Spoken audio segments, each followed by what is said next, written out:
ಏಳನೇ ತರಗತಿ ಪ್ರತೀಕ್ಷಾ ಶಿವಾನಂದ ಕೊಳಗಾವ್ ಸದಸ್ಯರು ಸಮೃದ್ಧಿ ಮಾದೇವ.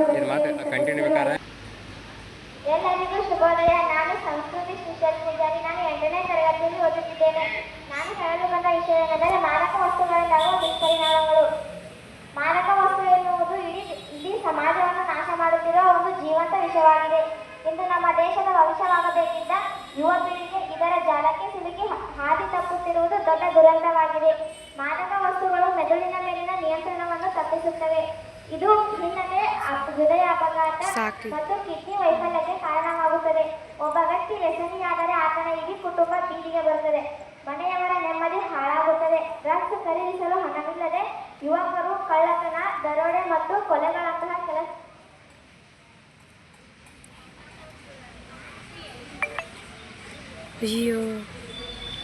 ಕೇವಲ ಕೆಲವು ನಿಮಿಷಗಳ ಕಾಲ ಸುಖ ನೀಡಬಹುದು, ಆದರೆ ಅದು ಜಾಗೃತಿ ಮೂಡಿಸುವುದು ಮತ್ತು ಉತ್ತಮ ಅಭ್ಯಾಸಗಳಿಂದ ದೂರವಿರುವುದು ನಮ್ಮೆಲ್ಲರ ಜವಾಬ್ದಾರಿಯಾಗಿದೆ. ಮಾದಕ ವಸ್ತುಗಳು ಎಂದರೆ ಮಾನವನ ದೇಹ ಮತ್ತು ಮೆದುಳಿನ ಸಾಮಾನ್ಯ ಕಾರ್ಯನಿರ್ವಹಣೆಯನ್ನು ಬದಲಾಯಿಸುವ ರಾಸಾಯನಿಕ ಪದಾರ್ಥಗಳಾಗಿವೆ.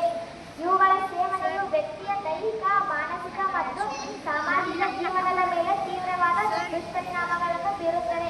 ಮಾದಕ ವಸ್ತುಗಳ ನಿರಂತರ ಸೇವನೆಯಿಂದ ದೇಹ ಮತ್ತು ಮನಸ್ಸಿನ ಮೇಲೆ ಈ ಕೆಳಗಿನ ಪರಿಣಾಮಗಳು ಉಂಟಾಗುತ್ತವೆ.